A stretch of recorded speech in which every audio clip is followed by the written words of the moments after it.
Hey, okay, I'm back again. Never really went anywhere, but here I is. Um, I was thinking, I'm like, every time I come on and do a video, I say, well, I don't know what I was gonna bring to you, and there's no rhythm or rhyme to this video, but really, indeed, there is a rhythm and there is a rhyme to what I say and what I do in these videos. It goes a lot deeper.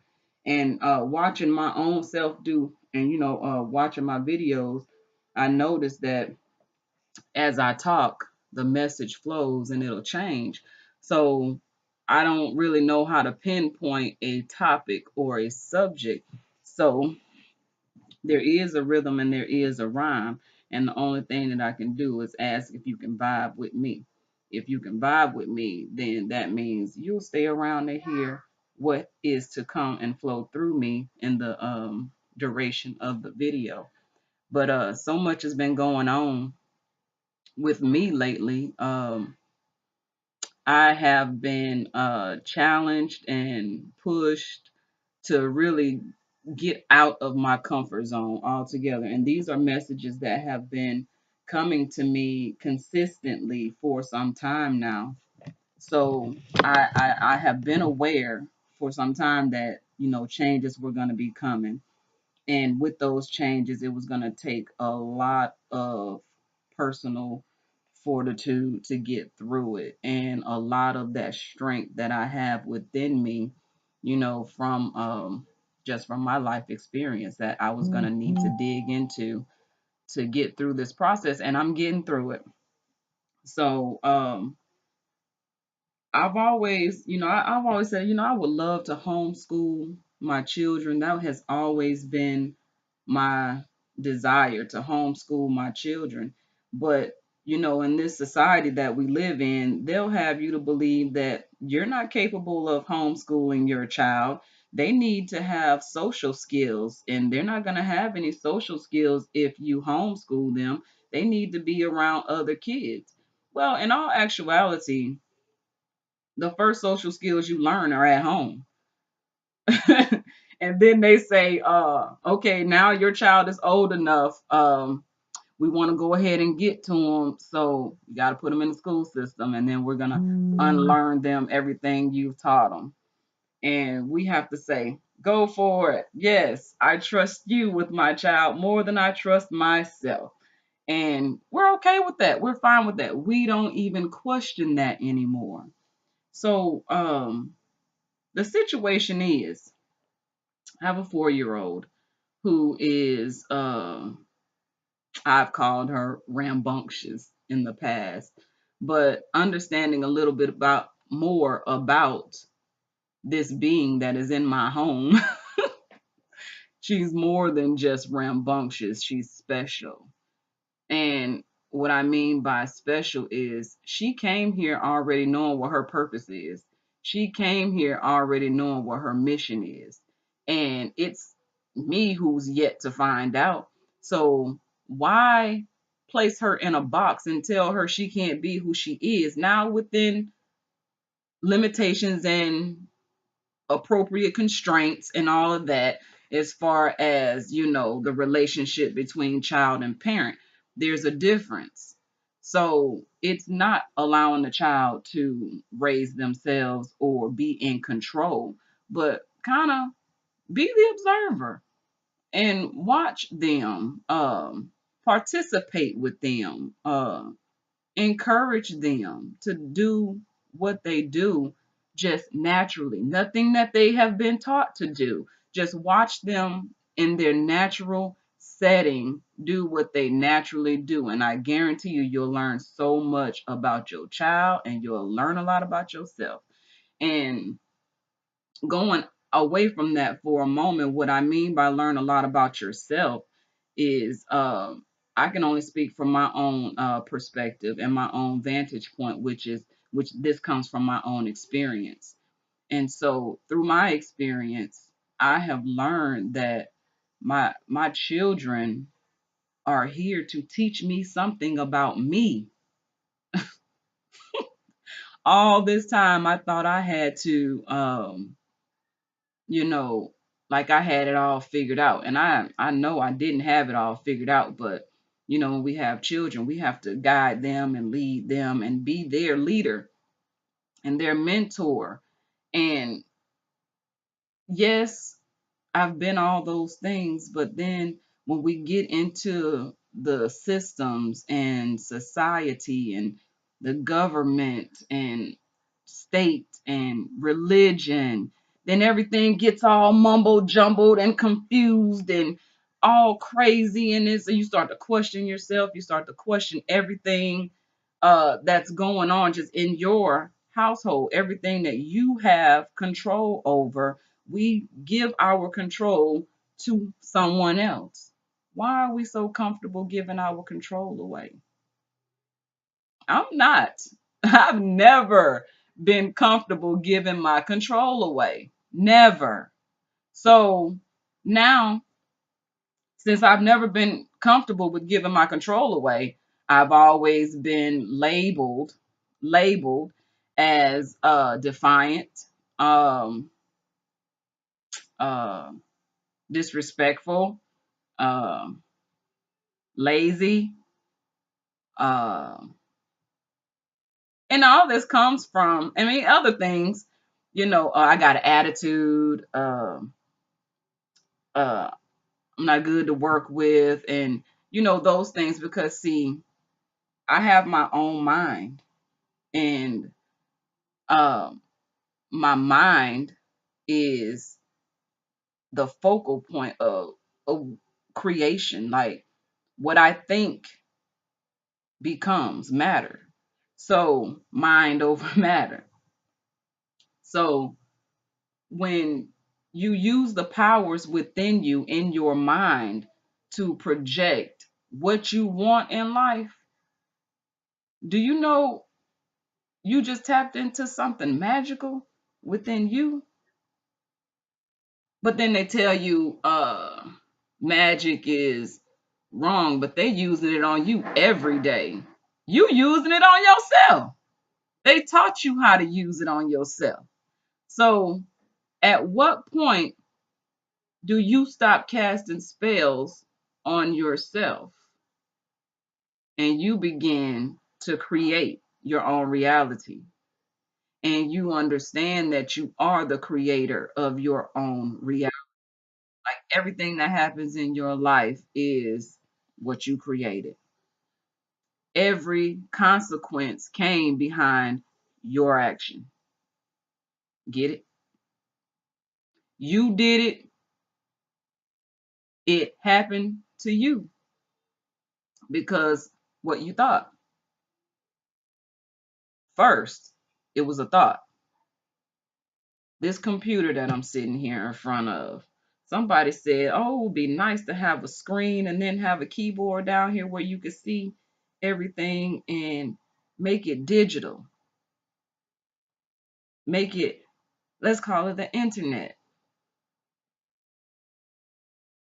And people can connect from where they are to other places and create a space for people to connect. Now we have a space to connect and meet at different times. This is so beautiful. If you just think about the power and the magic in this whole thing. So somebody had to think about all of this. Now we're able to do it. We are actually doing it currently right now. So the point is that back to where I was starting, my children are here to teach me something. And then so one day I was in the kitchen. I think this was about a year ago, last summer or whatever time of, I don't even keep up with that stuff. It was a year ago, about 12 months or more ago. And my now 4-year-old was asking me for some chocolate milk, and I had the chocolate milk squeeze bottle and the milk, of course, and I mixed it up for her. I was mixing it up for her. I was getting it together. I was making sure it tasted just right, so she would enjoy it when she got it.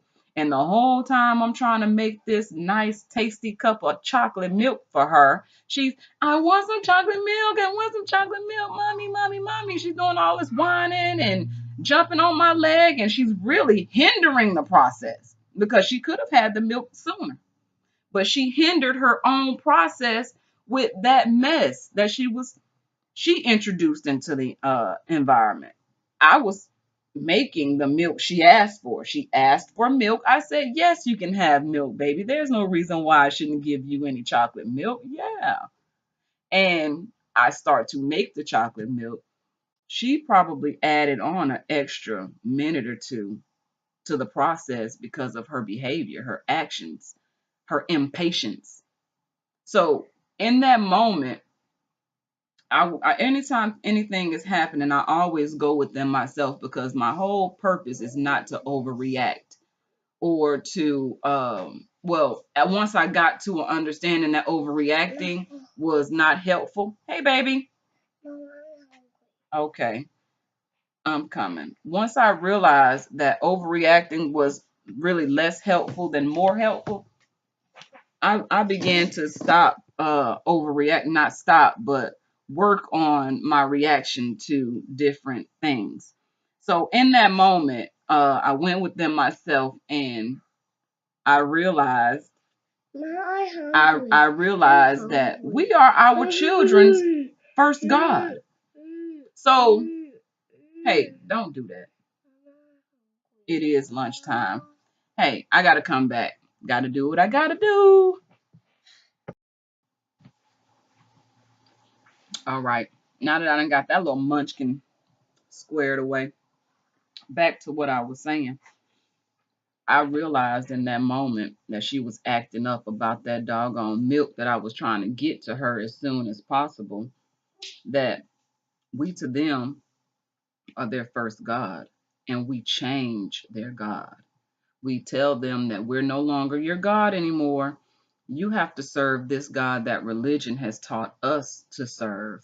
So the children come here knowing who we are. They know who we are, and they respect us, and they give us that the proper reverence that we deserve. We turn them away and say, "Don't serve me, child. Go serve that God that pretty much hates you. Go serve him, and I'm going to show you how to hate yourself." Because see, I've been trained all these years self-hate. This is true story. Very true.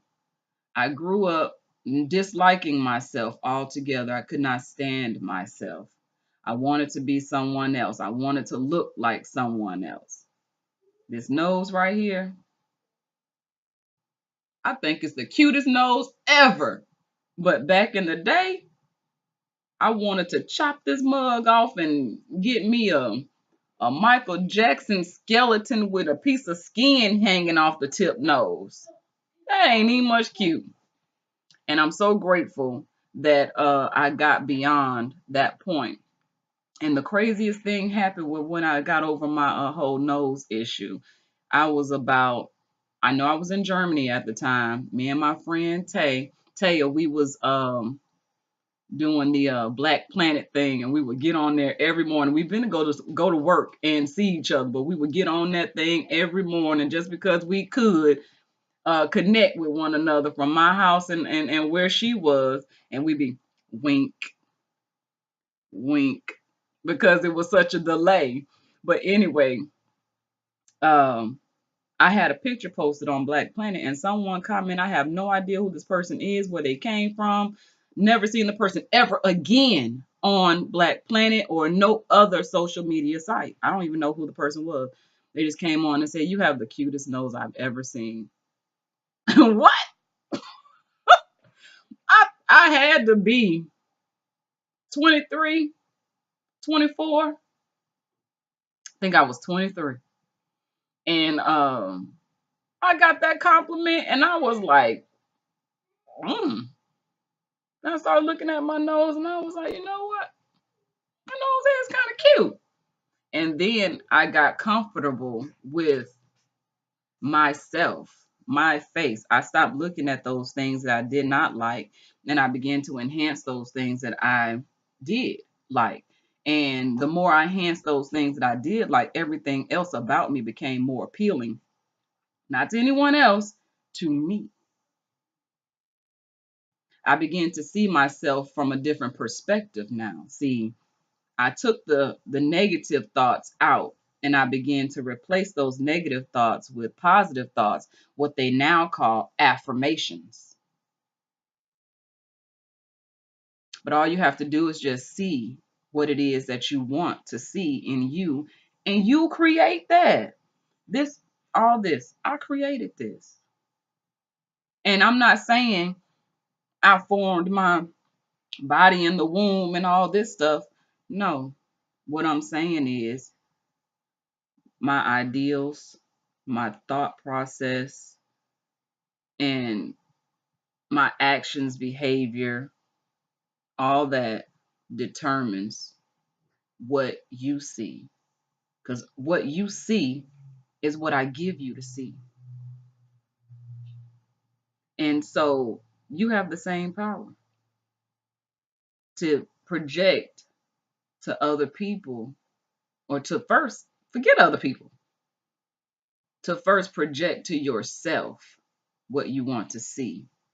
And from there, you go. And it's not like you just sit there and wait. Well, I asked for this, I prayed, and it's not happening for me. Why is it not happening for you? Because you're sitting down and you're waiting for something to fall out of the sky into your lap with instructions, not just fall out the sky, but you wanted to fall out the sky with instructions. And not only with instructions, you wanted to fall out the sky with instructions, with samples, with books and detailed explanations of each thing that you're supposed to do. And so why I'm coming around to this is because, see, this journey that I'm on has taken me so far away from books. I used to read books. Now, look, I'm gonna turn this computer around, and this is just, I just set this. I'm not even gonna go through all that. Look, I got a bunch of books, a whole lot of authors in my house. And that's from my bookshelf. I got a bookshelf in here full of books across. I got a cabinet in my room, books stacked on each other. I got all kind of books. I got books down here. I got books everywhere. My girls have books everywhere. We are readers. All three of us, we read. And so after a while, reading causes questions. Questions cause you to look for answers. Answers give you what you need, the information. The information leads you to knowledge. Knowledge applied is wisdom.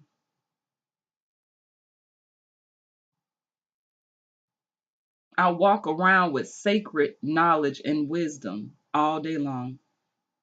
I don't have to read anything. I've been watching Frank Burrell. He's really becoming like a mentor to me. And Frank, if you watch this, yeah, you're becoming a mentor to me. You know, he has a lot of great points, and he speaks from a place which I identify with, as far as knowing thyself. And and it pretty much kind of like helps me to, be okay with what society has told me was wrong about me. There's nothing wrong with you. There is nothing wrong with you. The only thing that you could look at as being wrong with you is following religion, following systems, believing in the government, believing that there is actually a separation between state and church. Really? Do you really still believe there's a separation between state and church, or church and state, however you want to say it, either way? Do you think there is a separation? It's not. When the pilgrims came here, they came here with a religion that was foreign to these lands, foreign to us indigenous people of this land, because they did encounter Indians, right? Well, yeah. So then and I'll just keep it on the baseline. But just like the stories of the Trail of Tears, and then you got the story of the Indian children who were pretty much taken or forced, excuse me, from their homes into boarding schools where they were taught English language. So now we know that the English language was not a language that was it's not an indigenous language. So what is your language? Do you know? Of course not. But we have a language, and it's a beautiful language, and it's really an unspoken language that we all have within us. And when you learn it, it is going to be like, oh, I finally made it home. The prodigal, the prodigal child. We are all prodigal children. We can always return home. That was the whole point, was to go back home, to get back home. Where is home? I know you don't know. And it's okay. I didn't know. I didn't know. We all come from ground, we all start from ground zero. You just have to be okay with knowing you're at ground zero and being okay with ground zero. Ground zero is the beginning of all things. Everything comes from zero. Think about it. They take zero really out of the number line, the number system, and put it on the back end of numbers when really it should be on the front end of numbers, because it is the universal power. Zero is the infinite, it does not stop. Eternity, infinitely. Then you put them two together and then you get an eight.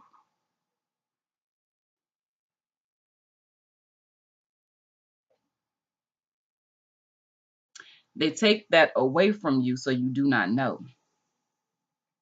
But you can learn if you want to know. You seek and you shall find. Knock on the door and it will be open. The Bible tell you that, but yet you still don't even believe it. The stuff that the Bible tells you you should be believing in, you don't believe in. You say, oh, that was just in the Bible times. Well, what about now? You think that the stories were, just created pretty much, a lot of them. There's a lot added to the Bible. Okay. So let's just go ahead and just be real about that. There's a lot of contradiction in the Bible. Come on. I'm not the only one that noticed the contradictions in the Bible. We all question, but we get so caught up and we're so blocked and blind. Open your eye.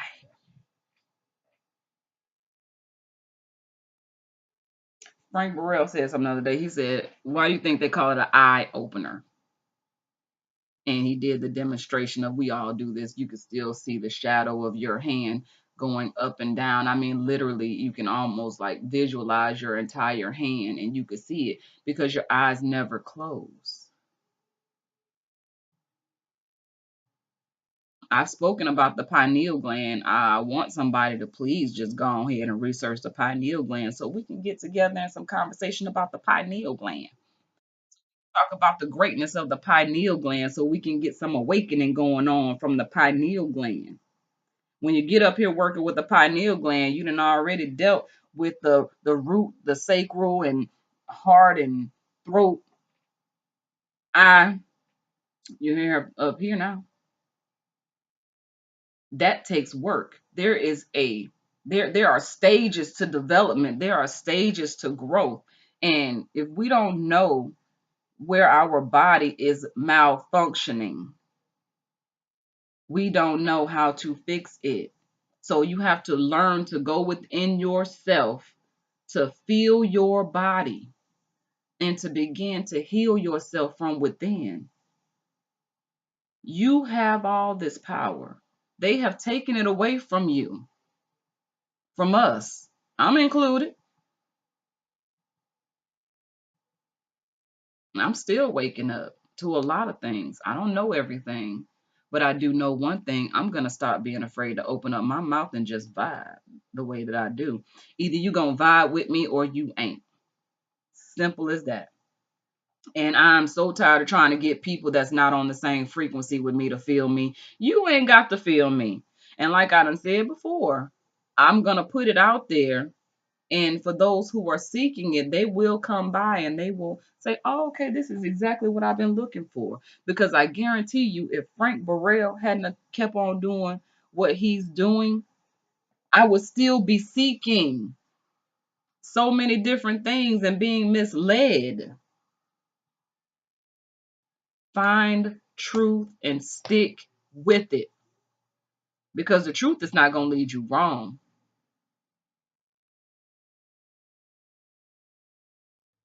It's time to start being honest within ourselves first. You have to acknowledge what your own default is. Like, what is your default system? Is it malfunctioning? Do you need to change that default system to a new default system? That's just like on the computer. You can have a default web browser, or you can go with the E.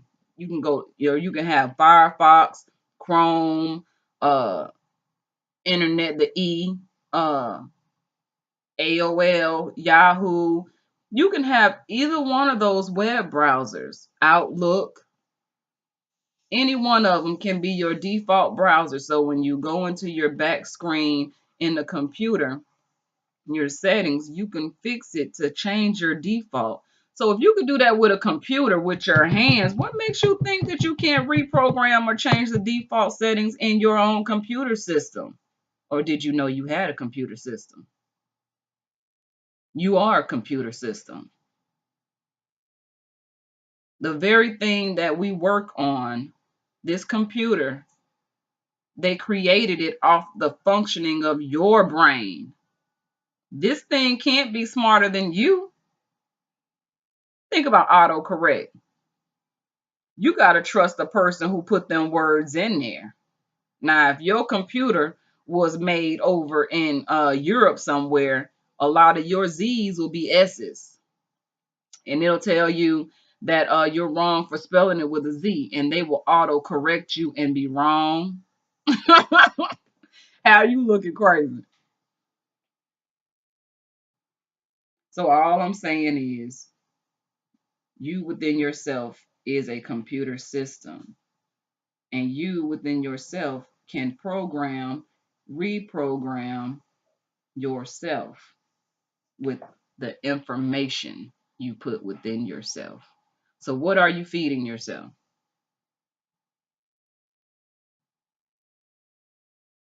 What are you feeding yourself here?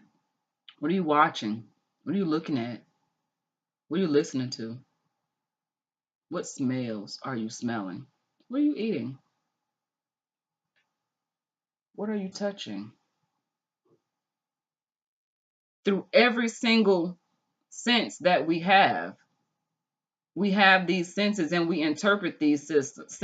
We interpret through these senses, through vibrational frequencies. So if you don't even realize or recognize that you're operating on vibrational frequencies, you have yet to really know who you are. I'm just trying to cause some awareness and let you know you are more powerful than what you think. You are much better than what you think. See, the world will come around and tell you everything that you're not. People of this world, will come and tell you what you are not. It's your choice to believe it. You can speak against it. If someone comes and say, you know what, you look like you may have cancer in a month or so. What?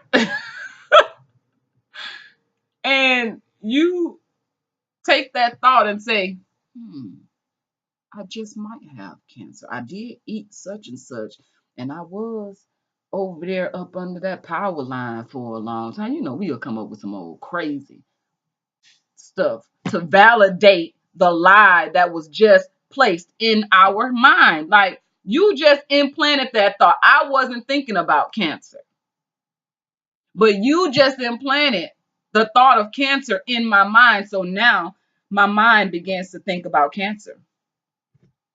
Now the momentum builds and it goes rolling downhill, because see, that momentum is on the path of least resistance. You the one resisting. So you're going upstream, struggling upstream. You struggling going upstream, thinking you fighting against cancer. And then the whole the thought of cancer is going downhill, just building up momentum, getting stronger and stronger, and you let it go. So now you go to the doctor and then they say, "Oh, we found a lump here." Now your mind gets to really going. Now that momentum just built even stronger on the cancer side, while you steady going uphill, struggling, trying to fight against cancer, instead of changing your thought your process in here. Change your thought process, the momentum slows down on that cancer thought, and it begins to send focus and energy the other direction. Then that thought begins to struggle uphill to continue with the thought process in your mind, while you build your momentum in a positive direction, going downhill in the path of least resistance. Then you begin to get things that you have been asking, or you have been wanting or needing. Things begin to happen for you because now you're on the path of least resistance. Those things can flow to you. I hope I'm making sense to somebody. I really do, because I've said a lot from beginning to now. I know I have, but just understand that this process is exciting, really, and getting to know who you are and getting to know that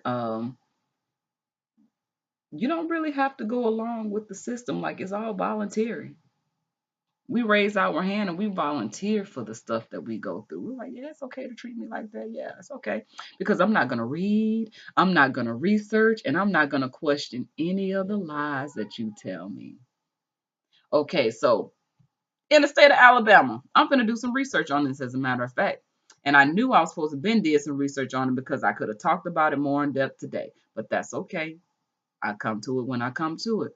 But they just came out with this plate, the bicentennial plate, that a lot of people are riding around with. I see so many people riding around with this bicentennial plate on their vehicles. And I asked at the DMV, I said, what does that plate mean?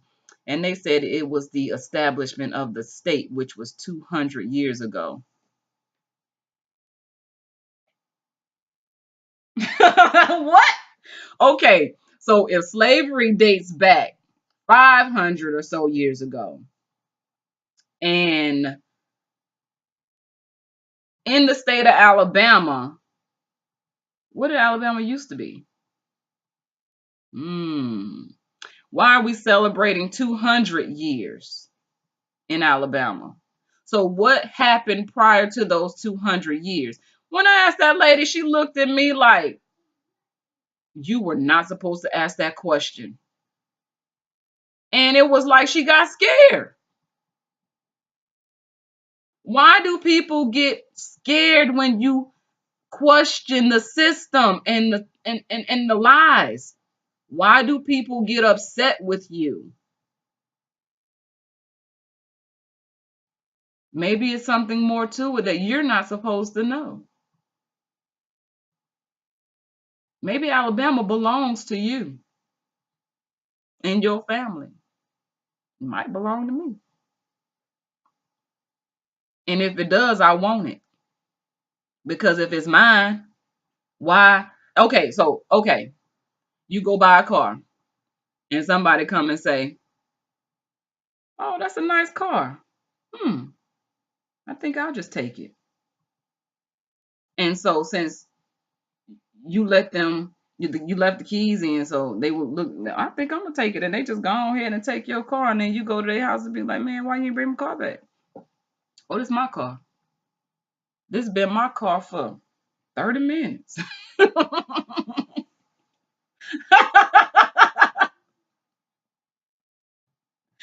And you supposed to just let them have it. Well, that's what they did to America.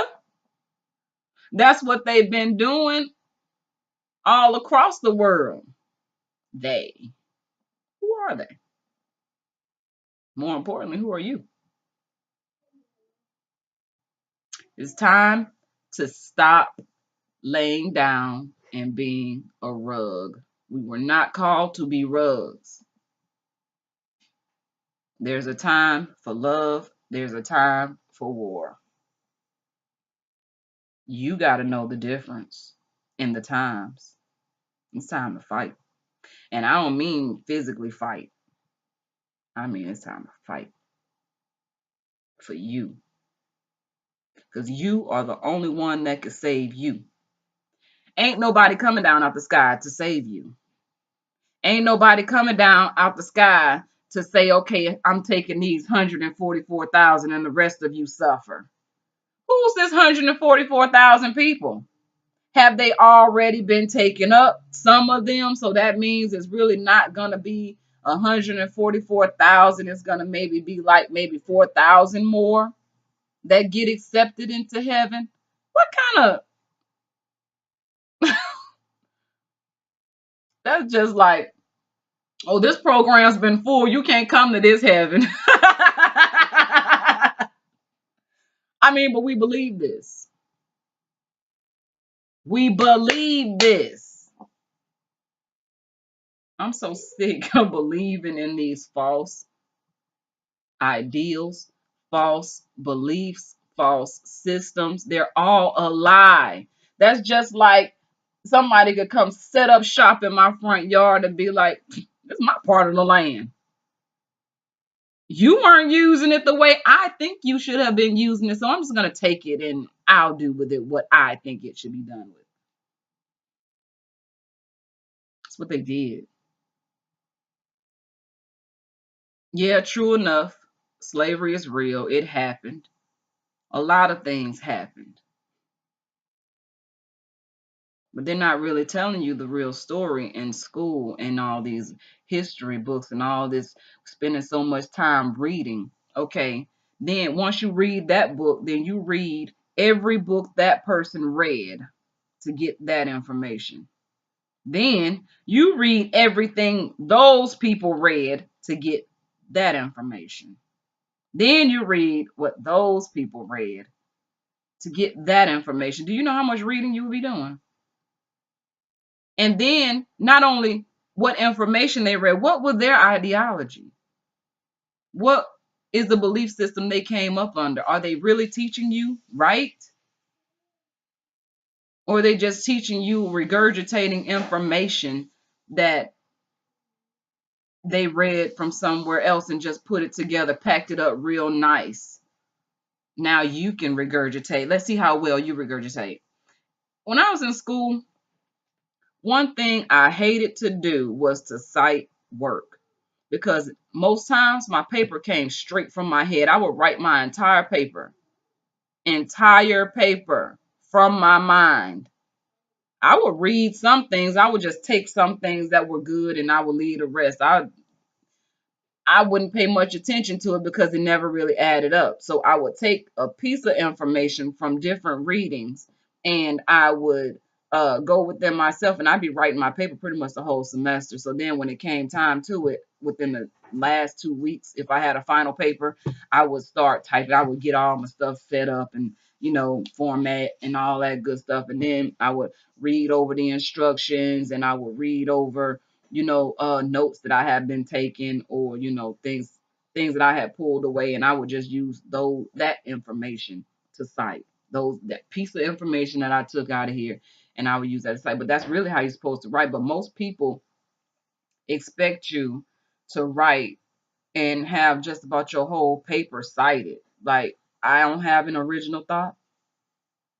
I don't know anything other than what I'm reading in this book. Lies, lies, lies. I know way more than what's in that book. I know what that book knows, that person knows, and what them other people know. I know it all. I don't know it. I have access to it, is what I mean to say. I don't know everything. I don't know it all, but I have insight to those things. So it didn't really take me have to read the whole book. I mean, I've heard Frank even say this. Like I said, I'm telling you, it's like he went inside my head and pulled the stuff out, and then he said it. But then the thing is he was saying this 9 months ago.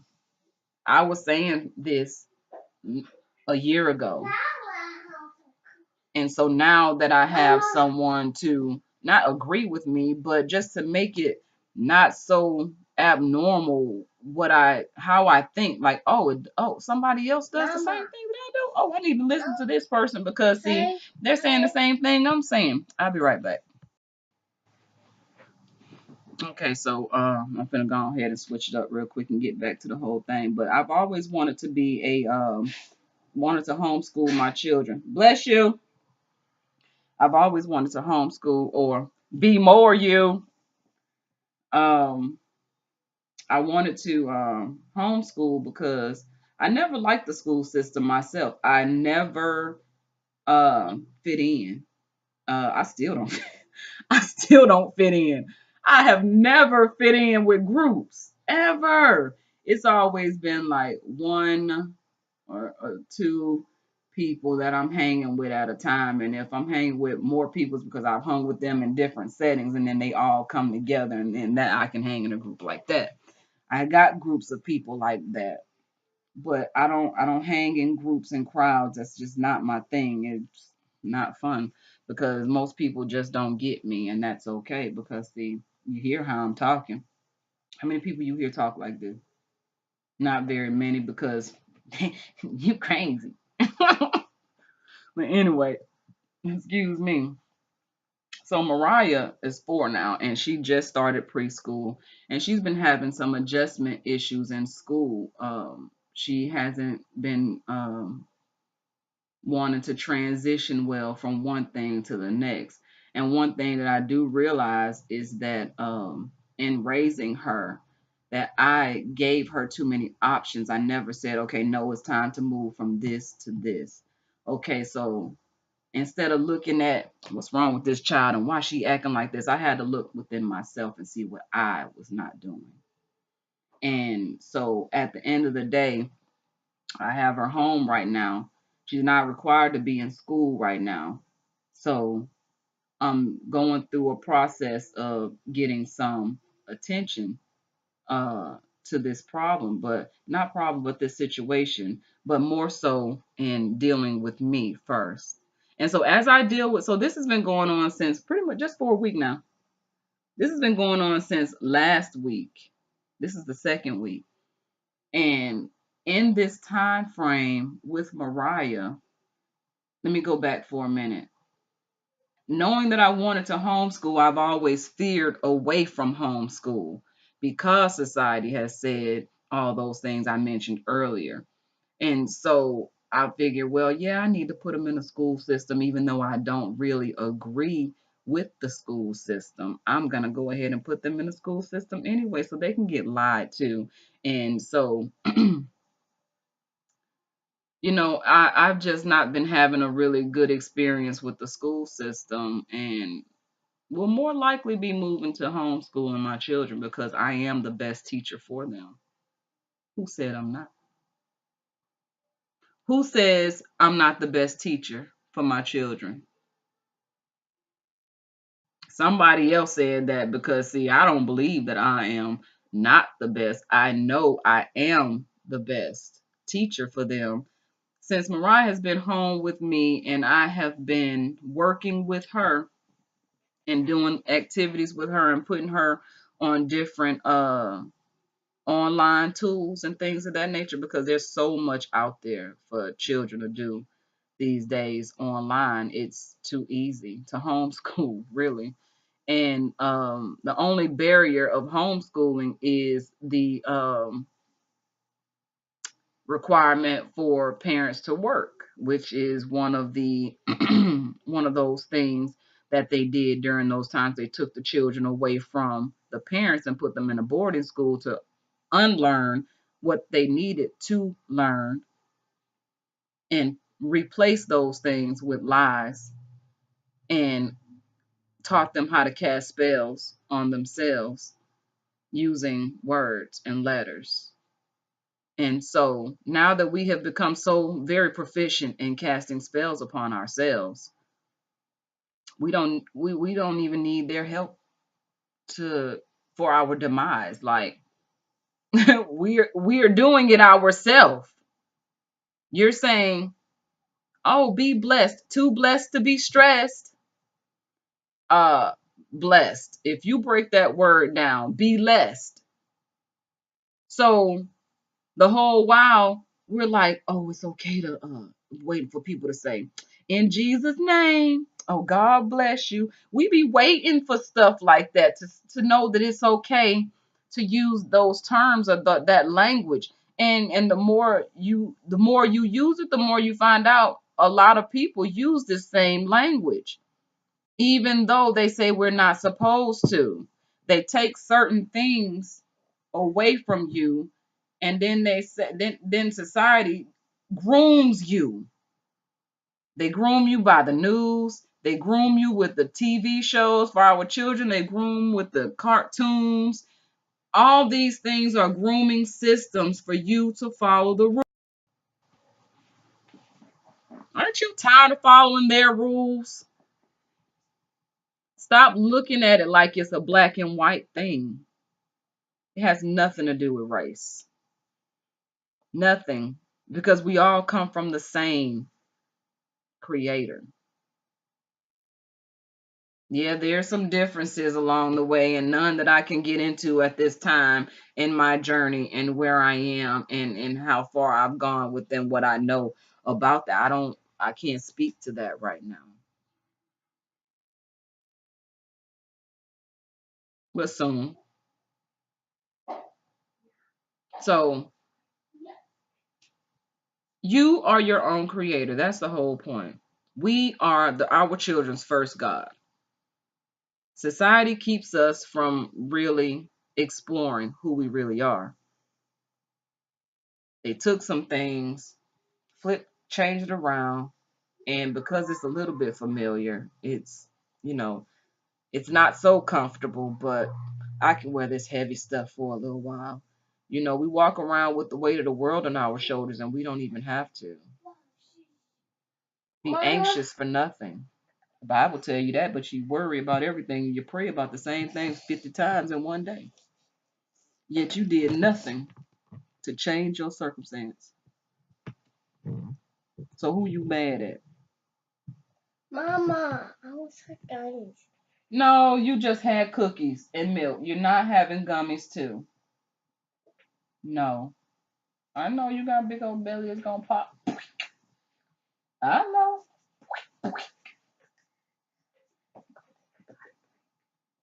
Wait. Okay. Say hi. Hi. All right.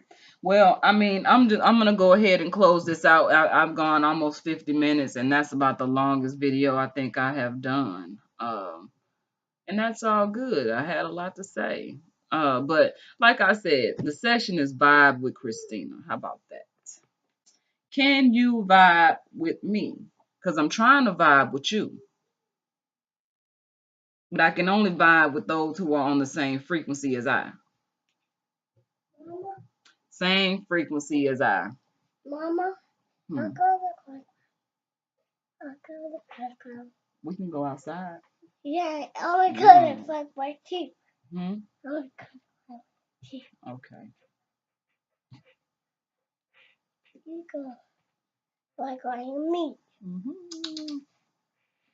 I go to a playground today. Uh-huh. All right. I'll take you today. Playground. Playground. But all right then. That's it. So if you can vibe with me, hang on. Going for a Push ride. it. Push it. Push it. You push it.